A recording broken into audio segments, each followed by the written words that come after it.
Good afternoon, student. Everyone, welcome to online class of SBM Senior Secondary School. Class है अपनी 11th arts, lesson number है अपना 16। Subject क्या है अपना होम साइंस, गृह विज्ञान। इसका सेकंड पार्ट अपने करेंगे आज, वित्तीय प्रबंधन और योजना। उस दिन हमने किया था, आधा लेसन किया था कंप्लीट। आज अपने पार्ट सेकंड लेसन करेंगे वित्तीय प्रबंधन के बारे में। नंबर 1 पहले क्या है इसका टॉपिक, साख। साख क्या होता है? एक सत्कृत भुगतान की प्रक्रिया। क्या होता है साख मीन्स? क्या होता है? एक सत्कृत भुगतान की प्रक्रिया। नेक्स्ट क्या है? निवेश। निवेश मीन्स क्या होता है? अधिक उत्पादन के लिए धन का उपयोग करना। क्या होता है? अधिक उत्पादन के लिए धन का उपयोग करना। जैसे हम धन कमाते हैं, उसका कैसे हम प्रयोग करेंगे और कैसे उसका उपयोग करेंगे फिर है जांच करना तथा समायोजन। धन समायोजन में क्या होता है? धन प्रबंधन में नियंत्रण के प्रकार आते हैं, जैसे धन को इकट्ठा करना, धन का समायोजन करना, धन का हम कैसे खर्च करना होता है और धन को कैसे हम उपयोग में लाते हैं, उसकी कैसे हम बचत करते हैं। इस प्रकार से धन का प्रयोग करके हम कैसे उसकी बचत कर सकते हैं। नेक्स्ट क्या है? मानसिक आय के बारे में बताना है। मानसिक आय क्या है? सेवाओं व वस्तुओं के समावित और का उपयोग से प्राप्त संतोष करना। जैसे है बजट। बजट के बारे में क्या करना है कि धन के उपयोग के लिए बजट बनाना। जैसे धन के उपयोग के लिए क्या करना है? बजट बनाना। और नियोजन का एक आय का क्या होता है? तरीका।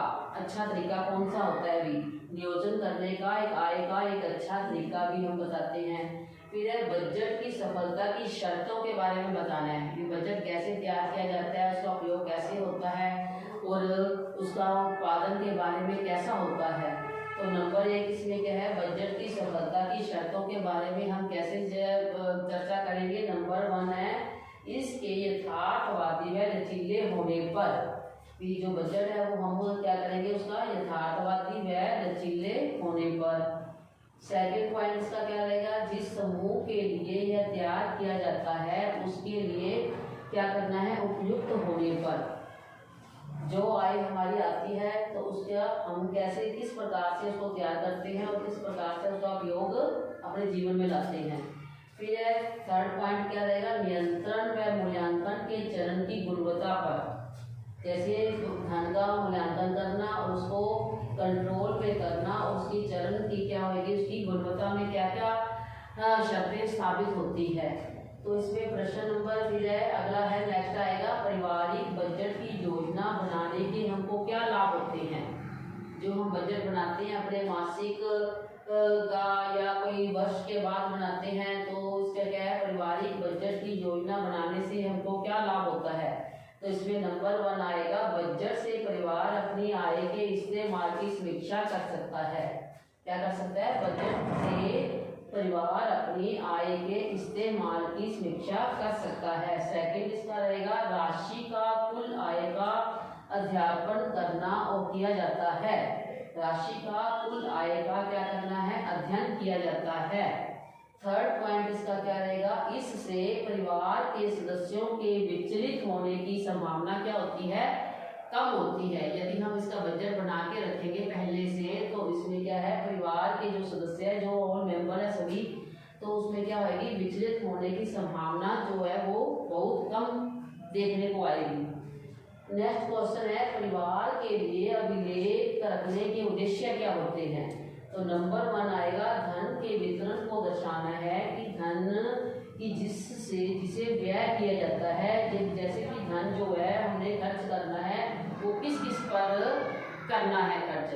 तो ऐसे है कि गैर जरूरी चीजों पर खर्च हम क्या है हमको कम करना चाहिए, और जो आवश्यक है हमारे जीवन के लिए, जीवन के अंदर जो ज्यादा जरूरी है, जो ज्यादा अर्जेंटली है, तो उसके अंदर हमको क्या है? धन खर्च करना है।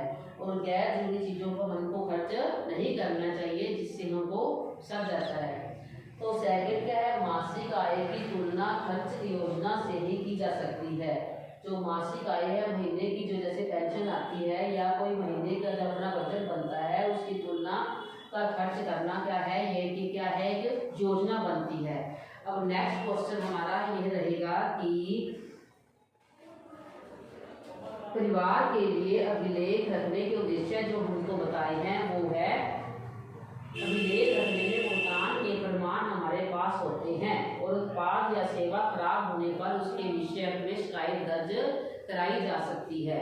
फिर आएगा हमारा नेक्स्ट क्वेश्चन क्या आएगा, इसके बचत के महत्व सुनाने हैं।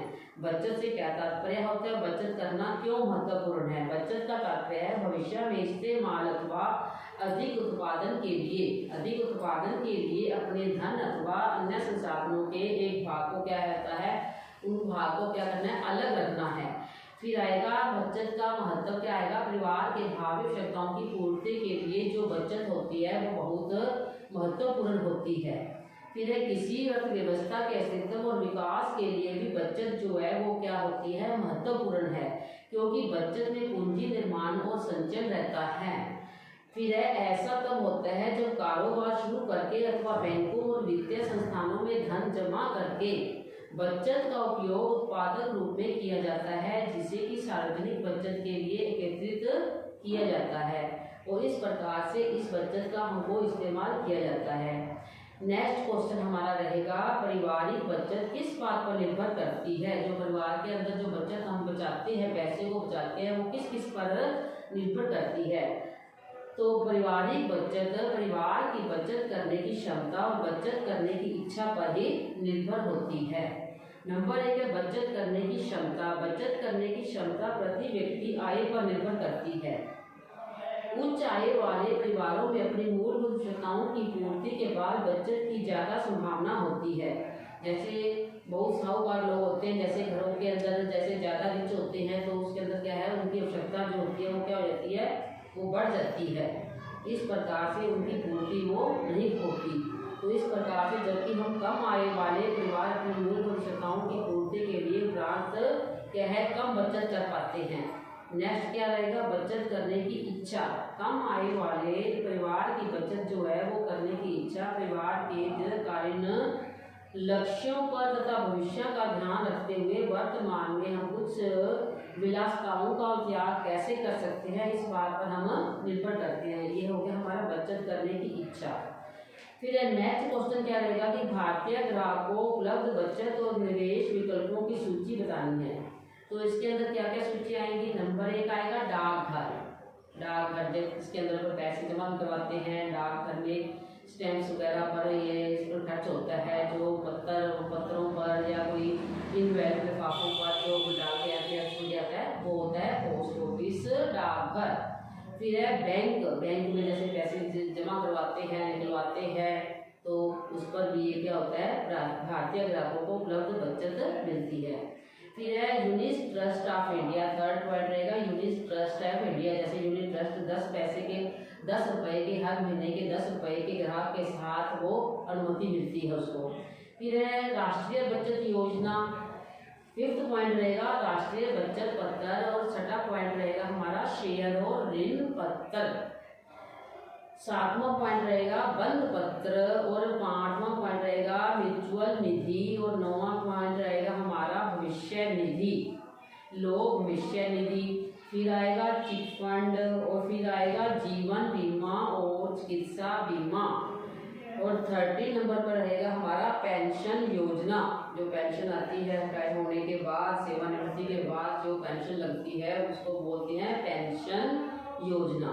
फिर आएगा स्वर्ग, घर और जमीन। अगला क्वेश्चन क्या रहेगा कि क्रेडिट से आप क्या समझते हैं। क्रेडिट का आशय है वर्तमान में धन और माल अथवा सेवा प्राप्त करना। क्रेडिट का क्या मतलब होता है कि वर्तमान में जैसे आजकल के धन का उपयोग जो किया जाता है वो कैसे किया जाता है, आजकल की माल में तथा अथवा सेवा प्राप्त करने में, और भविष्य में उनके लिए भुगतान करना है। फिर क्या है, रियल्टी में यह एक सत्य भुगतान की प्रक्रिया होती है। इसका एक विशेष अधिकार यह है कि उसके लिए हमें कभी कभी काफ़ी उच्च दर पर भुगतान हमें कभी कभी क्या है उच्च भुगतान पर भी पैसा लगाना पड़ता है। किसी निश्चित समय पर क्रेडिट का इस्तेमाल क्रय शक्ति में वृद्धि करता है और इसी प्रकार उपलब्ध नकदी की अपेक्षा अधिक माल और सेवाएं प्रबंधन के लिए जो संभव बनाता है, जैसे उधार ली गई राशि और उसके इस्तेमाल के लिए ब्याज का पुनर्भुगतान अंततः करना ही होता है। नेक्स्ट क्वेश्चन क्या रहेगा कि परिवारों को क्रेडिट की आवश्यकता क्यों पड़ती है। परिवार के अंदर जैसे क्रेडिट पक्ष वाले होते हैं उसको कैसे नियंत्रण करना होता है, उसको आवश्यकता कैसे पड़ती है। तो परिवार अपनी आवश्यकता अथवा दायित्वों के निर्वहन के लिए क्रेडिट का उपयोग करते हैं। जैसे उधार लेने के प्रमुख कारण निम्नलिखित हो सकते हैं। इसके नंबर 1 क्या आएगा, यदि क्रय करने की पहले, क्रय मीन्स क्या होता है, जैसे खरीदने से पहले वस्तु को जो चीज़ हम घर में लेकर आते हैं तो उस पर क्या होता है कि उसको देखकर अच्छी तरह से जांच पड़ताल करनी चाहिए कि इस पर हमारा पैसा ज़्यादा तो नहीं खर्च हुआ है। इसलिए आरंभिक लागत इतनी अधिक हो कि बचत न की जा सके तो परिवार वस्तु को जल्दी ही लेने के लिए रुपए उधार लेता है। जैसे जमीन के लिए, घर के लिए जैसे जमीन खरीदते हैं, अपने जमीन पर लाखों रुपया खर्च होने के बाद जो बस पैसा नहीं बचता तो फिर उस पर क्या करते हैं कि वो क्रेडिट पक्ष की ओर से उसका परिवार जो है वो वैसे नादान होने के कारण वो अपने परिवार में नहीं चला सकता हो। तो फिर जमीन के लिए और घर के लिए माल की लागत लंबे समय के लिए होती है और परिवार को भुगतान की अवधि के दौरान माल का उपयोग करने का लाभ जो है वो क्या हो सकता है, वो मिल सकता है। उधार लेने का अन्य कारण क्या होता है, परिवार के किसी सदस्यों की बीमारी या आपात संकट से परिवार को क्या करते हैं, निपटना होता है। इस प्रकार से ये हमारे पारिवारिक के अंदर जो क्रेडिट बनता है वो हमारे काफ़ी पक्ष तक वो निर्भर रहता है। इस प्रकार से हमारा परिवार जो है वो संपन्न और सुखी बन सकता है। फिर परिवार बच्चों के विवाह अथवा सदस्यों के निधन के दौरान धार्मिक रस्म रिवाजों को निष्पादन करने के लिए वाद्यांतों को उनकी इच्छा, बच्चों की इच्छा को पूरा करने के लिए क्या करते हैं, उनको ऋण चुकाना होता है।